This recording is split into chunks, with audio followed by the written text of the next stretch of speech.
Judge Jamal Hayes drummed his fingers lightly on the steering wheel, softly humming along to the smooth jazz flowing from his car's speakers.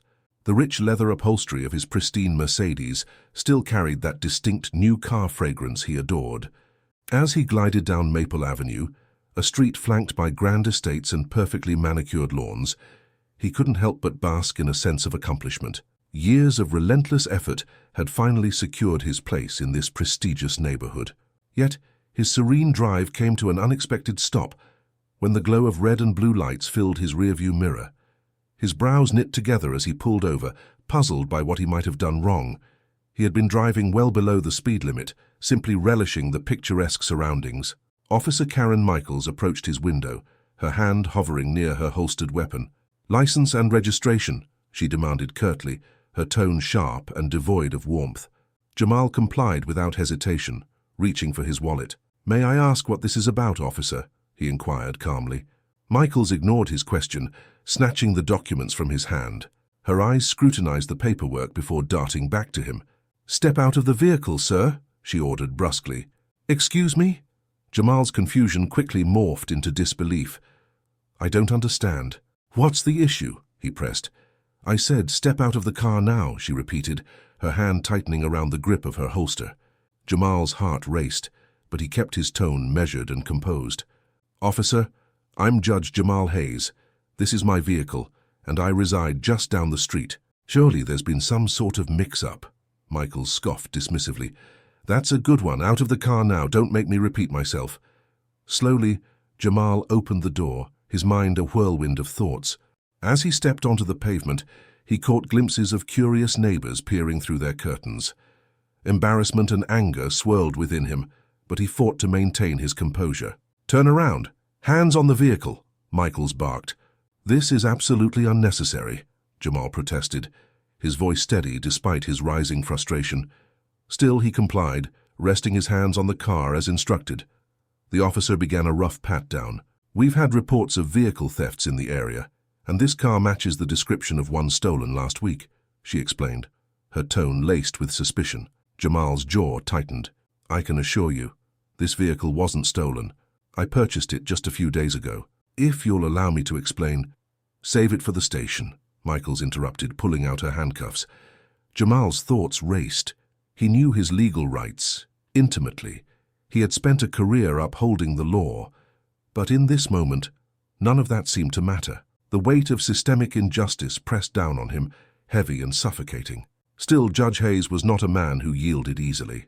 "Officer Michaels," he said, his voice firm and commanding, "before you make a mistake you'll deeply regret. I suggest you contact your superior. I'm certain they'll want to know you're about to arrest a federal judge without cause." Michaels hesitated, her hand frozen mid-motion over the handcuffs. "You expect me to believe you're a judge?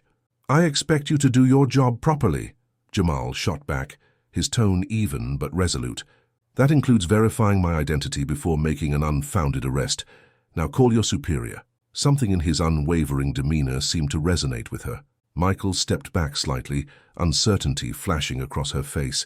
She reached for her radio, her gaze locked on Jamal as she relayed the situation. The tension was palpable.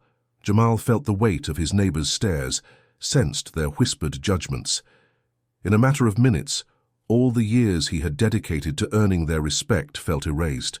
He was no longer the accomplished man who had worked his way into their community. He was merely a suspect. The radio crackled, breaking the oppressive silence. A gruff voice responded, "Michaels, what's the situation?"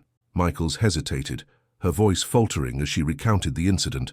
When she finished, there was a brief but loaded pause. "Michaels, stand down immediately," the voice ordered firmly. "Judge Hayes is a respected figure in our community. I'm on my way." The color drained from Michaels' face as she lowered her radio. Her eyes flickered with a mix of embarrassment and disbelief. I'm sorry, Your Honor," she stammered. "There appears to have been a misunderstanding." Jamal straightened his suit jacket, his dignity intact despite the ordeal. "A misunderstanding," he echoed, his tone biting. "Is that what we're calling racial profiling these days, Officer Michaels?" Before she could formulate a response, another police vehicle arrived. A tall, seasoned man with a stern expression and graying hair emerged. Captain Roberts, the precinct's commanding officer. "Judge Hayes," Roberts called out as he approached. "I can't apologize enough for this incident. Rest assured, we'll investigate this thoroughly." Jamal nodded, his mind already racing through the larger implications of the moment. This wasn't just about him. It was about every marginalized individual who had been wrongly accused, about every life upended by unchecked prejudice. As Roberts turned to reprimand Michaels, Jamal made a decision, one that he knew could alter not just his life, but the lives of countless others. "Captain," he began, his voice carrying the gravitas of his position, "I'd like to speak with you and Officer Michaels, not as a victim, but as someone who believes we can transform this incident into an opportunity for growth and meaningful change." Roberts regarded him with a mix of surprise and respect. "Of course, Your Honor, whatever you need." As they moved toward the captain's vehicle, Jamal's thoughts swirled. Could this moment serve as the spark for genuine progress, or would it become just another forgotten instance in a long history of inequity? Little did Jamal know, this was merely the beginning of a journey that would challenge every notion he held about justice, prejudice, and the power of one in individual to ignite transformative change. "Captain," Jamal said as they reached the car, "I believe it's time we have an honest discussion about the state of policing in this community. Wouldn't you agree?" Roberts nodded gravely. "I couldn't agree more." Judge Jamal Hayes listened intently as Captain Roberts nodded, his expression earnest. "You're right, Judge Hayes. This situation has brought to light issues I thought we'd addressed. I'm open to hearing more." The captain's solemn agreement set the tone for what Jamal hoped would be a transformative conversation. Taking a deep breath, Jamal's gaze moved between Roberts and Officer Michaels, who lingered nearby, her demeanor a mix of unease and defiance. "Let's begin by addressing the root of this incident," Jamal started, his voice firm but composed. "This wasn't just a simple misunderstanding. It was a textbook example of racial profiling." Officer Michaels stiffened, opening her mouth to object, but Roberts silenced her with a raised hand. "Please continue, Judge," he said gravely. "What unfolded today is not an isolated problem," Jamal continued. "It reflects a systemic issue, a pattern of bias and prejudice that, more often than not, operates unconsciously. It's not about labeling one officer or blaming one action, but about recognizing how these patterns persist within the system." As Jamal spoke, a small group of neighbors, initially observing from behind their windows, had begun gathering on their lawns. Their quiet presence was a testament to the significance of the moment and the respect Jamal commanded in the community. Jamal's voice carried across the street as he proposed a bold idea. "Instead of resorting to blame or punishment, let's use this experience to foster understanding and growth. Let's create a dialogue, a path forward, where we address these underlying biases through education." Captain Roberts raised an eyebrow, intrigued. "What exactly are you suggesting, Judge?" Jamal turned to Officer Michaels, meeting her gaze directly. "Officer, I'm not here to see you lose your job. That won't solve anything. Instead, I'd like to invite you to shadow me in my courtroom for a week." Michaels blinked, visibly surprised.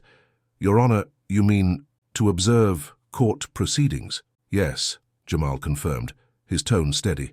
"You'll witness firsthand the challenges that individuals of color face in the legal system. You'll see how unconscious biases influence sentencing, jury selection, and every facet of justice." Roberts interjected cautiously. "It's an interesting proposal, Judge, but I'm not sure the department has the resources to support something like this." "I'll handle the logistics," Jamal replied with conviction. "If necessary, I'll speak with the Chief of Police myself. This initiative is too important to let red tape hold it back." As their discussion unfolded, Jamal's next-door neighbor, Mrs. Thompson, approached hesitantly. "Judge Hayes, is everything all right? We saw what happened and, well, we're all quite taken aback." Jamal offered her a reassuring smile. "Everything is under control, Mrs. Thompson. In fact, I believe something positive can come from this." An idea sparked in his mind, and he turned back to Roberts. "Captain, why stop at one officer? Why not expand this initiative to include the entire precinct? In exchange, I and other judges could spend time with your officers, gaining insight into the challenges they face on duty." The captain's expression shifted from surprise to contemplation. "That's ambitious, Judge, but I can see the potential value in it." "It's about more than potential," Jamal emphasized. "It's about breaking down the barriers that divide us. It's about cultivating empathy and understanding on both sides." The gathered crowd began nodding in agreement, their collective energy bolstering Jamal's resolve. Even Officer Michaels, who had been rigid and defensive moments earlier, appeared to soften as she absorbed his words. Jamal pressed on, his tone imbued with hope.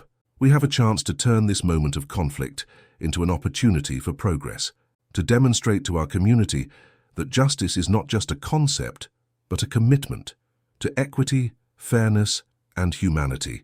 Captain Roberts rubbed his chin thoughtfully. It won't be easy, he admitted. There will be resistance, from officers, from some judges, maybe even from the public. Nothing worthwhile ever is, Jamal countered, but the alternative is unacceptable. Incidents like today's are happening across the country every single day. They won't stop unless we take meaningful, proactive steps to change the system. As he spoke, Jamal noticed a young boy watching from the sidewalk. Recognizing Tommy, the son of a nearby neighbor, he crouched to meet the child's wide-eyed gaze. "Hey there, Tommy. What do you think of all this?" he asked gently. Tommy hesitated, glancing nervously at the officers before returning his gaze to Jamal. I don't know. My dad says we should always respect the police, but they were mean to you, and you didn't do anything wrong." Jamal nodded gravely, acknowledging the boy's honesty. "You're right, Tommy, I didn't do anything wrong, but here's what's important. The police are here to protect us, and like everyone else, they make mistakes. What matters is how we handle those mistakes, whether we turn our backs on each other or come together to make things better." Tommy pondered Jamal's words, then smiled. "Work together," he said simply. "That's right," Jamal agreed, ruffling the boy's hair affectionately. Rising to his feet, he turned back to Captain Roberts and Officer Michaels. "This isn't just about us," he said, his voice resonating with purpose. "It's about building a better future for children like Tommy, a future where they don't have to fear judgment based on their skin color, whether they're walking down a street or driving a car." Roberts nodded, newfound determination etched into his features. "You're right, Judge. We owe it to the next generation to be better. I'll support your initiative and push to implement it precinct-wide." Stepping forward, Michaels spoke, her voice low but sincere. "Your Honor, I owe you an apology. I made assumptions based on biases I wasn't even aware I had.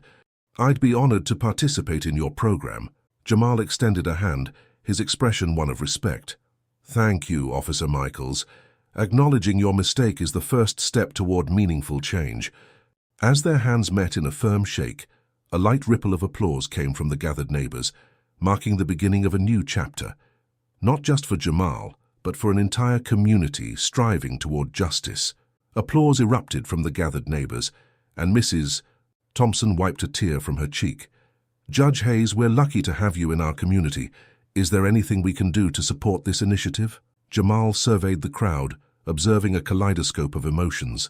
Shame, hope, and determination etched across their faces. "As a matter of fact, there is," he began, his voice resolute. "This isn't just about reforming the police or the courts. It's about us as a community. I'd like to organize a series of town hall meetings where we can discuss these issues openly and honestly." Captain Roberts nodded, his expression softening. "The police department would gladly participate, Judge. It's long overdue that we have a real dialogue with the people we serve." A murmur of agreement rippled through the crowd. What had started as a degrading and potentially dangerous encounter was now transforming into the genesis of something profound, a collective push for change that could ripple far beyond the confines of their neighborhood. Yet as Jamal scanned the faces of those around him, he was acutely aware that the journey ahead would be long and arduous. Changing entrenched mindsets wouldn't happen overnight. It would demand patience, resilience, and unwavering commitment. "Well," he said, clapping his hands together with a note of finality, "I think we've had enough excitement for one day. Captain Roberts, Officer Michaels, why don't we meet tomorrow to start working out the details of the program?" As the crowd gradually dispersed and the police prepared to leave, Mrs. Thompson lingered, approaching Jamal hesitantly. "Judge Hayes," she said softly, her voice tinged with regret, "I have to admit that when you first moved into the neighborhood, I was skeptical. I'm ashamed to say it now. I hope you can forgive an old woman's foolishness." Jamal smiled warmly, his tone gentle. "Mrs. Thompson, forgiveness is the first step toward understanding. I'm just grateful we're moving forward together." As the final police car drove away, Jamal turned toward his house, exhaustion and exhilaration competing within him. The day had been a whirlwind, and though progress seemed tangible, a nagging feeling tugged at the edges of his mind. Something about the entire situation didn't sit right. Was the traffic stop truly an isolated act of racial profiling, or was there a deeper, more insidious layer to the events of the day? Shaking his head in an attempt to dispel the unease, Jamal muttered to himself, "One step at a time," and unlocked his door. Yet as he closed it behind him, his phone buzzed with a notification. A text message from an unknown number illuminated the screen. "Watch your back, Judge." Jamal's heart skipped a beat, and a chill ran down his spine. He stared at the message, blood draining from his face. What had he gotten himself into? His judicial instincts kicked in immediately. Quickly he locked the door, drew the curtains, and took a screenshot of the message. After saving the number, he called his trusted confidant, Detective Marcus Johnson. "Marcus, it's Jamal." "I need a favor, off the books," Jamal said, his voice steady despite the growing tension. "Jamal, what's going on?" Marcus asked, concern evident in his tone. Jamal recounted the day's events, finishing with the ominous text message. "I need you to trace the number," he said. "Consider it done," Marcus replied without hesitation. "But Jamal, you need to be careful. If someone's targeting you, we might need to escalate this to the authorities." "Not yet," Jamal said firmly. "I don't want to involve too many people until we know what we're dealing with. Let's gather more intel first." After hanging up, Jamal began pacing his living room, the earlier optimism fading into a growing sense of foreboding. Over the years, he had made his share of enemies, a natural consequence of his position. But this felt different. It felt personal. A knock at the door made him jump. Cautiously, he approached the peephole and exhaled with relief when he saw Tommy, the young boy from earlier, shifting nervously on the porch. Jamal opened the door, forcing a smile. "Tommy, what's up, buddy?" Tommy hesitated, his wide eyes filled with unease. "Judge Hayes, I heard my dad talking on the phone. He was really angry and he said your name. He said something about teaching him a lesson. I thought you should know." Jamal's pulse quickened, but he kept his expression calm for Tommy's sake. "Thank you for telling me, Tommy. That was very brave of you. Now go on home, okay? Everything's going to be fine." As Tommy hurried away, Jamal closed the door, his mind racing. Tommy's father, Jack Wilson, was a local business owner, and someone Jamal had ruled against in a high-profile discrimination case the previous year. Could he be behind this? Before he could delve deeper into the thought, his phone rang. It was Marcus. "Jamal, I found something. The number's tied to a burner phone, but here's the kicker. It's been making calls to the police station." Jamal's breath caught. "The police station? You don't think—" "I don't know what to think," Marcus interrupted. "But this is bigger than we thought. You need to be careful, Jamal." Hanging up, Jamal sank into his armchair, the weight of the situation pressing heavily on him. His ambition to spark systemic change now seemed to have drawn dangerous attention. He barely had time to process this when his doorbell rang again, jolting him from his thoughts. This time, the figure at the door was Captain Roberts. "Judge Hayes," Roberts said, his expression grim. "We need to talk." Jamal stepped aside to let him in, bracing himself for whatever revelations were about to unfold. Every nerve in Jamal's body was taut as he faced Captain Roberts in his living room. "What's this about?" he asked, his voice measured but tense. Roberts sighed heavily, the weight of his words evident. "There's no easy way to say this, Judge. We've received an anonymous tip. Allegations of corruption against you. Bribery. Misconduct on the bench." Jamal felt as if the floor beneath him had disappeared. "That's ridiculous," he exclaimed, struggling to process the accusation. "You can't possibly believe—" "I don't know what to believe," Roberts interrupted, his tone somber. "But I felt it was my duty to warn you. There's going to be an investigation. And, Judge, it's not looking good." As the captain left, Jamal slumped into his chair, his mind a storm of thoughts. This couldn't be a coincidence.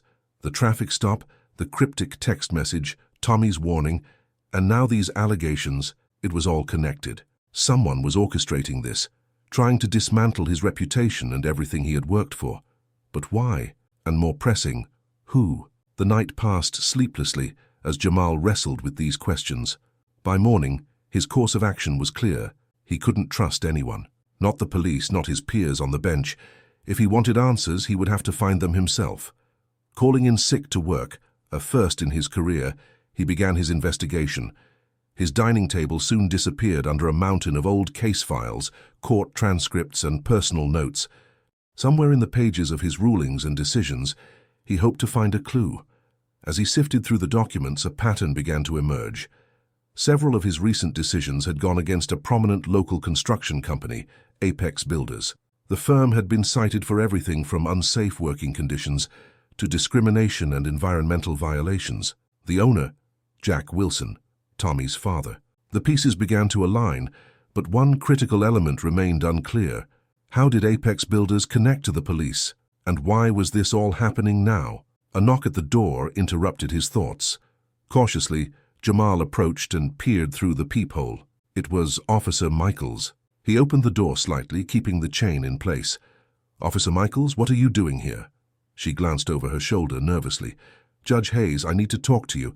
It's about what happened yesterday. There's more to it than you know." Jamal hesitated, then unlatched the chain. He gestured for her to enter, noting the tremor in her hands. "What's going on?" he asked, guiding her to the living room. Michaels sat down, took a shaky breath, and began. "That traffic stop, it wasn't random. I was ordered to pull you over."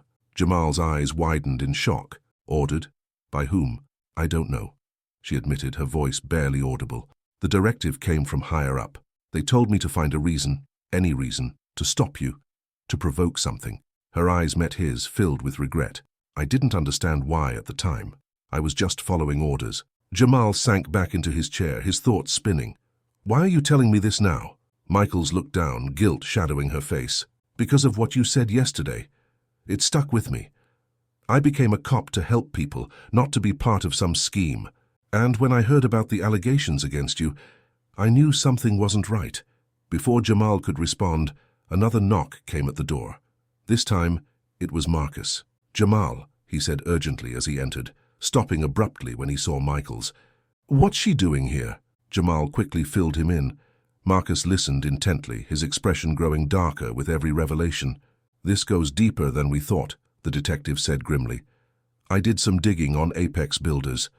They're bidding on a massive city contract, one worth millions, but their violations should disqualify them, unless they can discredit the judge who ruled against them." Jamal's mind raced as the puzzle pieces clicked into place.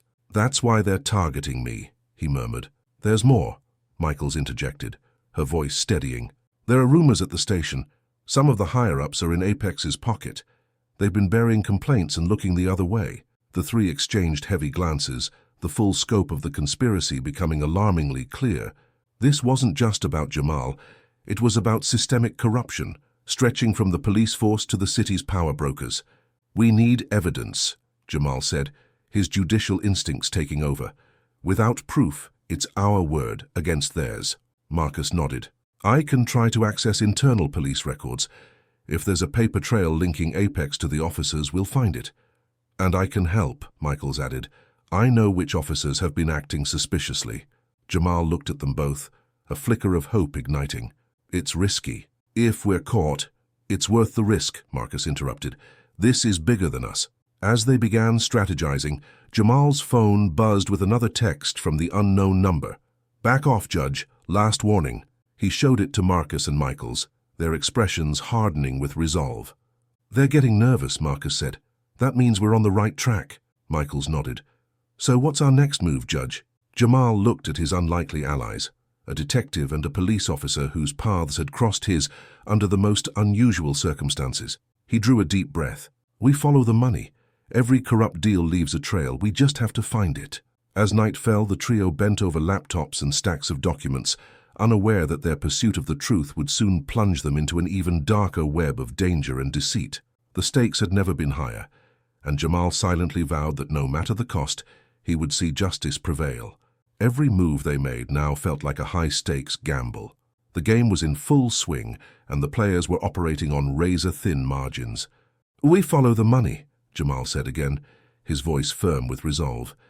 "Every corrupt deal leaves a trail. We just have to uncover it." Hours passed as Jamal, Marcus, and Officer Michaels worked tirelessly, cross-referencing documents, analyzing dates, and scrutinizing transactions. The living room was in complete disarray. Papers spread across the table, laptop screens glowing, and the faint hum of electronics filling the tense air. "Look at this," Marcus said, pointing to his laptop screen. "There's a series of suspicious deposits into Deputy Chief Richards' account, large sums timed perfectly with decisions that favor Apex builders." Jamal leaned in, his expression sharpening. "Can we tie those deposits directly to Apex?" Marcus shook his head. "Not directly. They're routed through a shell company. But get this, the company was registered by the same law firm that represents Apex in multiple cases." Officer Michaels added, her tone strained. "Richards has been lobbying hard for increased patrols in neighborhoods where Apex owns properties. He claimed it was for community safety, but now—" She trailed off, her meaning clear. "Now we know better," Jamal finished grimly. "But this still isn't enough. We need undeniable proof, something that directly links Apex builders to the police department." A loud knock at the door shattered their focus, making all three jump. Jamal froze, his pulse quickening, and moved cautiously to the door. He peered through the peephole and recognized the figure standing outside. "It's Captain Roberts," he whispered. Marcus and Michaels exchanged uneasy glances. "Should we hide?" Michaels asked. Jamal hesitated but shook his head. "No. If he's involved, hiding will only make us look guilty. And if he's not, maybe he can help." Taking a steadying breath, Jamal opened the door. "Captain Roberts, this is unexpected." The captain's expression was as grim as his voice. "Judge Hayes, may I come in?" Jamal stepped aside, watching as Roberts entered, and immediately noticed Marcus and Michaels. His eyes narrowed. "Detective Johnson, Officer Michaels, what's going on here?" Jamal decided to take a leap of faith. "Captain, we're investigating corruption in the police department and its connection to Apex builders. We believe the traffic stop and the allegations against me are part of a larger conspiracy." For a long, agonizing moment, Robert's face remained impassive. The room seemed to hold its breath. Then, to everyone's surprise, Roberts exhaled heavily and sank into a chair. "I knew something was off," he said, his voice weary. "I've been seeing irregularities for months, but every time I tried to dig into it, I hit a wall." Relief washed over Jamal. "So you're not involved?" Roberts shook his head firmly. "No, but I was afraid to push too hard. These people, whoever they are, they have power. I was worried about my family, my pension." Michael stepped forward, her voice resolute. "Captain, we need your help. We're close to exposing this, but we need access to records only you can provide." Roberts studied each of them in turn, the conflict evident in his eyes. Finally, he nodded. "All right. I'm in. What do you need?" The group worked tirelessly through the night, piecing together a tangled web of doctored reports, questionable promotions, and suspicious financial transfers. With Roberts' access, they unearthed critical evidence. Apex builders had been paying off high-ranking officers, including Richards, to cover up violations and secure lucrative city contracts. But as dawn broke, their victory felt hollow. "We've got the evidence," Marcus said, rubbing his tired eyes. "But what now? If we take this to the authorities, there's no guarantee it won't get buried. These people have connections all the way to the mayor's office." Jamal paced the room, his judicial robes from the day before now wrinkled and coffee-stained. "We need to make this public. Get the evidence to someone who can't be bought or intimidated." "The press?" Michaels suggested. Roberts shook his head. "Too risky. We don't know who we can trust." A memory surfaced in Jamal's mind. "Wait, I know someone. Sarah Chen, an old friend from law school. She works for the State Attorney General's office. If we can get this to her, it might work." Marcus nodded. "The State AG's office is outside the sphere of these local players. They'll have the resources and jurisdiction to act." As they discussed their plan to contact Sarah, the blare of a car alarm outside interrupted them. Jamal rushed to the window and peeked out cautiously. His blood ran cold.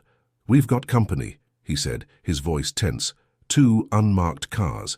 I don't recognize the men inside, but they're watching the house." Roberts moved to another window, his face grim. "They know we're on to them. We need to leave. Now." "But how?" Michaels asked, panic creeping into her voice. "They'll see us if we walk out." Jamal's mind raced. Then he remembered the back gate leading to an alley that connected to another street. "I have an idea," he said, "but we'll need a distraction." They quickly devised a plan. Roberts would leave openly, drawing the attention of the watchers. Meanwhile, Jamal, Marcus, and Michaels would slip out the back using the early morning shadows as cover. "Once you're clear," Roberts instructed. "Head straight to the state AG's office. Don't stop for anything. I'll meet you there if I can shake them." Jamal gripped Roberts' arm. "Thank you, Captain, for everything." Roberts nodded solemnly. "Just promise me one thing, Judge. When this is over, we'll clean house for real. No more half measures." "You have my word," Jamal replied. Moments later, Roberts strode out the front door, making a deliberate show of checking his watch and hurrying to his car. As expected, one of the unmarked vehicles pulled out to follow him. "Now's our chance," Marcus whispered. Hearts pounding, Jamal led Marcus and Michaels through the kitchen and out the back door. They crept along the narrow alley, the early light casting long shadows around them. Every sound, every rustle of leaves, every distant car felt amplified, a reminder of the danger lurking in every corner. Jamal crouched behind the boxes, his chest heaving as he struggled to calm his breath. The dimly lit storeroom was silent, except for the faint echo of the officer's hurried footsteps fading into the distance. His hands trembled as he clutched the flash drive, its tiny weight a stark contrast to the monumental burden it carried. The truth, their only weapon against the sprawling corruption they were fighting to expose. He peeked around the corner of the boxes, scanning the room for an exit. A faint sliver of light at the far end caught his eye. A service door. Jamal rose slowly, his muscles protesting after the crash and the sprint. Every step toward the door felt like a victory against the odds, but he knew his reprieve was temporary. The police weren't just chasing him. They were closing in to silence the evidence. As he pushed the door open, the city's noise hit him like a wall. Distant sirens, the hum of traffic, and the murmur of an awakening metropolis. He emerged into a narrow alley and immediately pressed himself against the wall, scanning both directions. The Channel 7 news building loomed ahead, only 2 blocks away, its illuminated sign glowing like a beacon of hope. Jamal's heart pounded as he stepped into the street, keeping his pace steady to avoid drawing attention. He adjusted his stride, ignoring the pain radiating through his legs and the sharp sting of every shallow breath. The crash, the chase, the weight of the flash drive, all of it blurred into a single, relentless drive forward. 1 block left. As he crossed the intersection, the sound of tires screeching to a halt behind him froze him in place. Jamal turned to see another unmarked SUV, its headlights glaring like predatory eyes. The doors flew open and 2 officers stepped out, weapons drawn. "Stop right there, Judge Hayes," one of them barked, their voices amplified by the early morning stillness. Jamal didn't hesitate. He bolted toward the news station, adrenaline dulling the sharp protests of his battered body. The officers shouted behind him, their boots pounding the pavement in pursuit. Jamal's focus tunneled onto the newsroom's revolving doors, spinning slowly like the promise of salvation. 20 feet. A shot rang out, the sound deafening in the empty street. Jamal felt the burn of the bullet grazing his arm but didn't stop. He stumbled but kept moving, every ounce of his resolve propelling him forward. 10 feet. The lobby doors of Channel 7 swung open as a security guard stepped out, his face etched with confusion and alarm. "Help me," Jamal shouted, his voice hoarse but commanding. "I have evidence of corruption. I need to see a reporter now." The guard hesitated for only a moment before nodding, his training taking over. He stepped aside, holding the door open as Jamal barreled through. Behind him, the pursuing officers slowed, their weapons lowering as they realized they couldn't storm the building without drawing attention. Inside the lobby, Jamal collapsed onto his knees, clutching his injured arm as the security guard rushed to his side. "Sir, are you okay?" the guard asked, his voice urgent. "I need to speak with a reporter immediately," Jamal gasped. He held up the flash drive. This is everything. Corruption in the police department, Apex builders, and beyond. The public needs to know." The guard reached for his radio. "I'll get someone from the newsroom down here right away." As the minutes stretched into eternity, Jamal glanced back at the glass doors. The officers outside were pacing, talking into their radios, their frustration palpable. He knew they couldn't act without risking public scrutiny, but their presence was a stark reminder that this wasn't over. Finally, a young reporter hurried into the lobby, her notepad in hand. "Judge Hayes?" she asked, her eyes wide with recognition and curiosity. "Yes," Jamal said, his voice steady despite the chaos. "I have a story you need to hear and the evidence to back it up." He handed her the flash drive, his fingers lingering for a moment, as if reluctant to part with the last piece of control he had. But as she accepted it, her determined expression reassured him. "This is going live," she said, her voice resolute. "We'll get it out, Judge, I promise." As she disappeared into the elevator, Jamal allowed himself a moment to breathe. His body ached, his arm throbbed, and exhaustion threatened to consume him. But for the first time in days, he felt a flicker of hope. The truth was no longer confined to the shadows of corruption. It was about to shine in the light of day. Outside, the officers retreated to their SUV, the tension breaking as they realized their pursuit had failed. Jamal watched them drive off, knowing this was far from over. The system they were fighting against would retaliate, but now the world would know. Now, the fight wasn't his alone. As the first rays of sunlight pierced through the newsroom windows, Jamal stood, his battered body leaning against the lobby wall. The battle was just beginning, but he had won a crucial victory. The truth was out there now, and the corrupt forces that had tried to bury it would soon face the reckoning they had long evaded. The silence was shattered by the crackle of a police radio outside. "All units, suspect Jamal Hayes is en route to Channel 7 News. Apprehend at all costs." Suspect is armed and dangerous. Jamal's stomach twisted. They were building a narrative, a fabricated story to discredit him before he could speak. He had to move fast.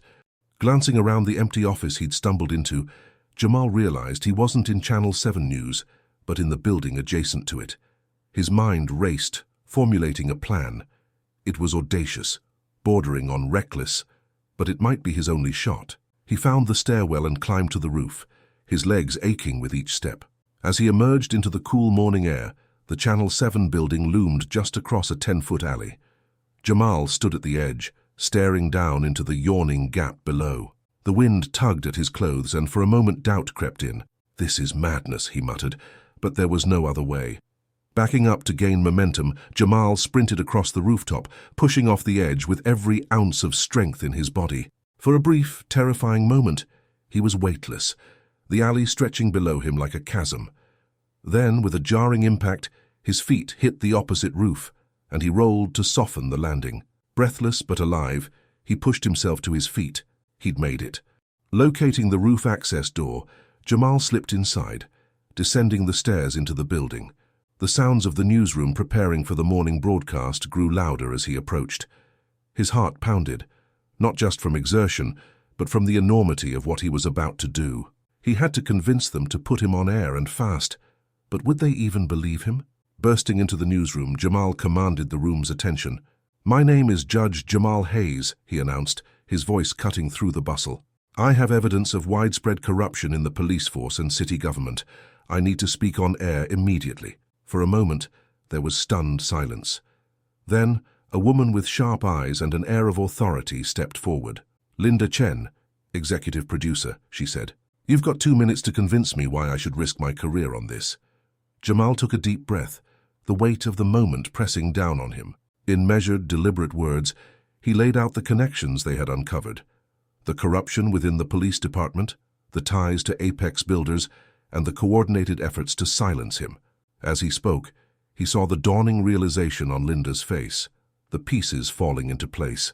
When he finished, Linda stood silently for a moment, then turned to her team. "Get him to makeup. We're going live in 10 minutes. Chaos erupted around him as the newsroom mobilized. A makeup artist worked quickly to clean up Jamal's bruises and cuts, while Linda briefed him. "You'll have 5 minutes to present your case," she said. "Be concise, clear, and prepared for pushback. Once this airs, everything will change." Jamal nodded, steeling himself. This was it, the moment he had risked everything for. As he was led to the set, a TV in the corner caught his eye. Footage of Marcus and Michaels being arrested played on the screen, with a headline labeling them as "Accomplices in Judge's Crime Spree."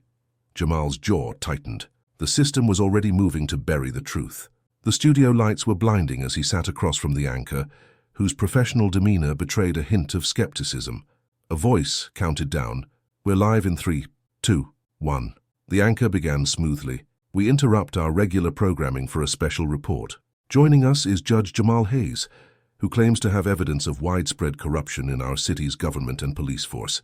Judge Hayes, you have the floor." Jamal looked directly into the camera, his voice steady and deliberate. "Citizens of our great city, I come to you with a heavy heart and an urgent message.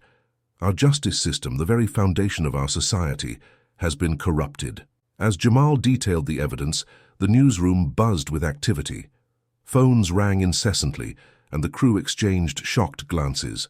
He was halfway through his account when the studio doors burst open. Deputy Chief Richards stormed in, flanked by officers. "Cut the feed!" Richards bellowed, his face flushed with anger. "This man is under arrest!" Linda Chen stepped between Richards and the camera. "We're live, gentlemen," she said, her voice ice-cold. "Any attempt to interfere will be seen by millions." Richards hesitated, visibly torn, but Jamal seized the moment. "What you're witnessing now is an attempt to silence the truth," he said, his voice rising. "I implore you, don't let this be buried. Demand answers, demand justice." The officers moved toward him, but Jamal stood tall, addressing the camera one last time. "The truth will prevail. No matter what happens to me, remember this day. Remember that one voice can make a difference." The broadcast cut out as Jamal was led away in handcuffs, his head held high. Outside the station, he was loaded into a patrol car, Richards looming nearby. "You've made a lot of enemies today, Judge," Richards sneered. Jamal met his gaze evenly. "And you've exposed yourself to millions." As the car pulled away, Jamal glanced out the window. On street corners and in living rooms, people were watching his broadcast, their faces etched with disbelief and determination. Phones buzzed with notifications as clips of his speech went viral, sparking conversations across the city. For the first time, citizens began to demand answers, to question the systems they had long taken for granted. Jamal leaned back in his seat, the weight of the moment settling over him. This was far from over, but he had struck the first blow. The truth was out, and the fight for justice had begun. The spark had been lit, and now it was up to the people to fan it into a flame of lasting change.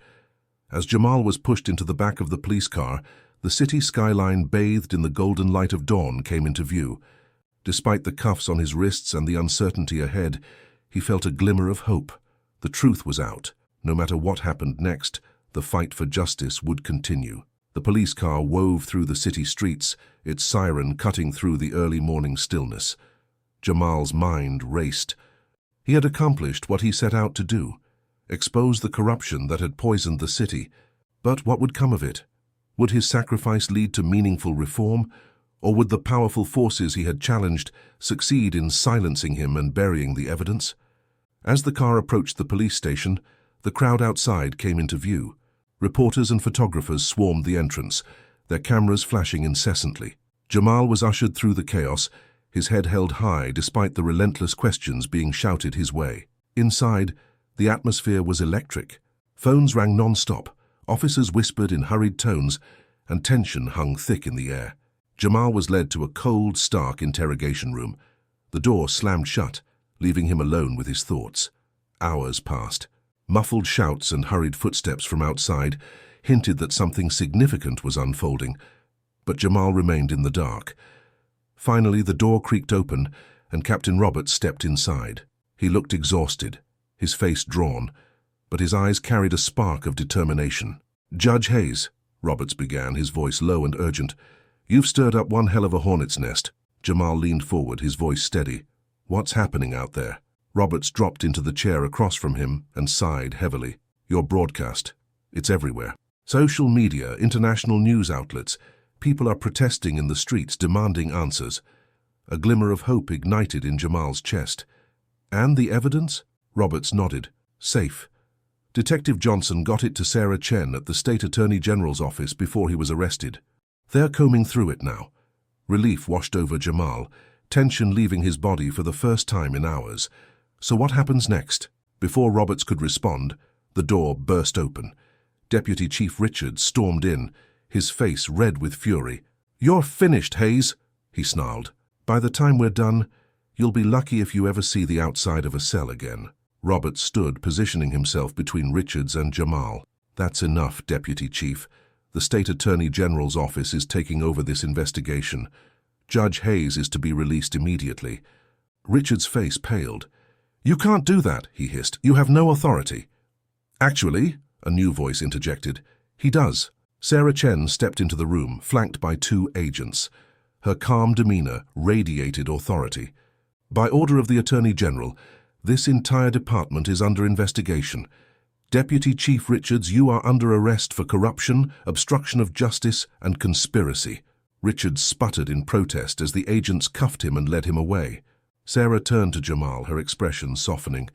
"You took one hell of a risk, old friend.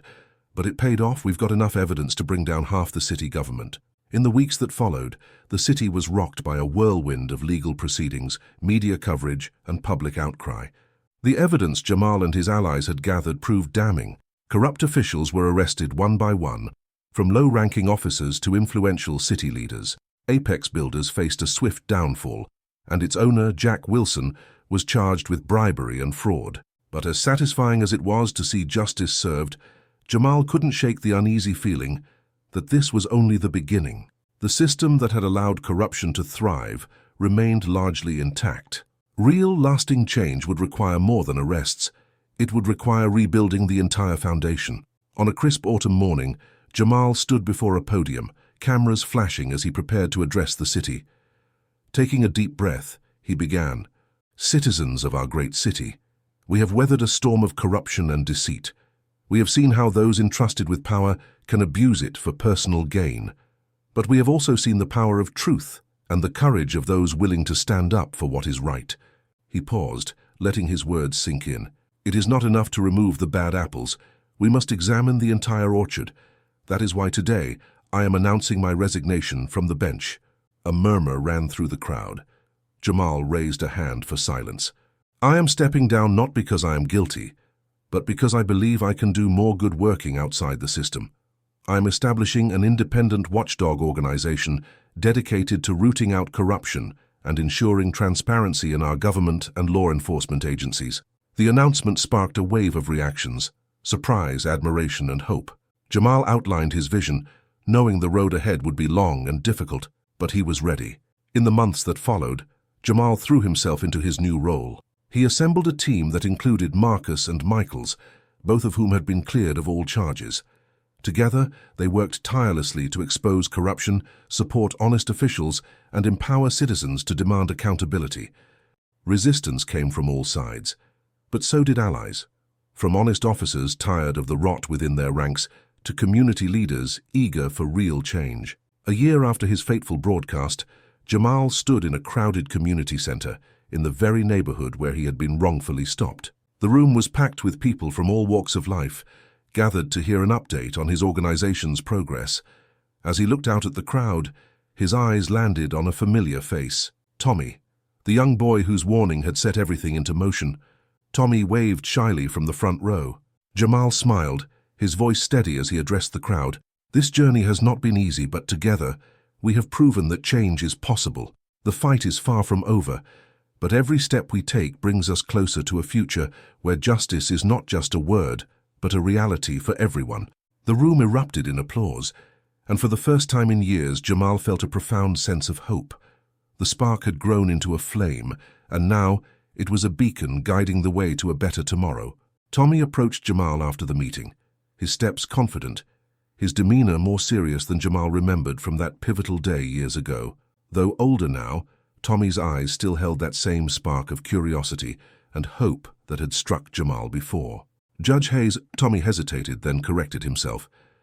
"I mean, Mr. Hayes, I wanted to thank you. What you did, it changed things. My dad, he's in prison now. But I understand why, and I want to help make things better, like you did."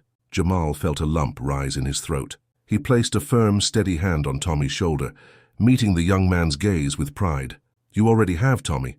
The stand you took that day, it mattered. It all starts with one person willing to do the right thing, and that's exactly what you did." As Tommy walked away, Jamal stood rooted in place, a renewed sense of purpose surging through him. The fight for justice was far from over. There would always be individuals ready to exploit power, to manipulate systems for personal gain. But there would also always be those willing to rise against them, to speak up, to push back. Later that night, Jamal stood on the balcony of his apartment, gazing out over the sprawling city he had dedicated his life to.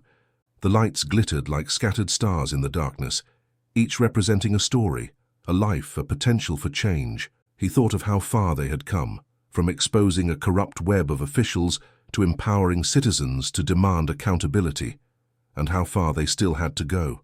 The system wasn't perfect, perhaps it never would be, but it was better, more transparent, more accountable. Most importantly, people were paying attention now. They were questioning, challenging, refusing to let those in power operate unchecked. That, Jamal knew, was the real victory. His phone buzzed on the balcony railing, pulling him from his thoughts. The screen illuminated with a message from Sarah Chen. New lead on corruption in the mayor's office. You up for another fight? Jamal smiled, the weight of the question settling comfortably on his shoulders. Some might have found the prospect daunting, exhausting even, but to him it was a reminder of why he had chosen this path. With a sense of calm certainty, he typed back a simple response. Always. Closing the balcony door behind him, Jamal felt a rare but welcome wave of peace wash over him. The path he had chosen was difficult, one fraught with opposition and endless challenges, but it was the right one. As long as people like Tommy, Sarah, Marcus, and Michaels were willing to stand with him, and as long as there were individuals ready to fight for what was right, there was hope. The city outside slept, oblivious to the quiet battles being waged in its name. But Jamal was wide awake, ready to face the coming day and whatever challenges it might bring. He knew now more than ever that one voice could indeed make a difference, and he was determined to keep raising his, no matter the cost. As the first rays of dawn crept over the horizon, painting the sky in hues of pink and gold, Jamal allowed himself a moment of reflection. What had begun with a routine traffic stop had spiraled into a journey he could never have foreseen. It had led him here, to a place where he could effect real change, touch real lives, and make a lasting impact. He thought of the lives transformed, the injustices exposed, and the systemic reforms that had been set in motion. It had all been worth it. With renewed determination, Jamal stepped back inside, his resolve steeled. The fight for justice was far from over, but he was ready to keep standing tall, speaking truth to power, and being the change he wanted to see in the world. As the sun rose higher, bathing the city in its warm golden light, Jamal Hayes stepped forward into a future brimming with challenges and hope. He had learned the most important lesson of all, that silence in the face of injustice is never an option. Even in the darkest times, one voice, lifted in the name of truth and justice, can illuminate the path forward.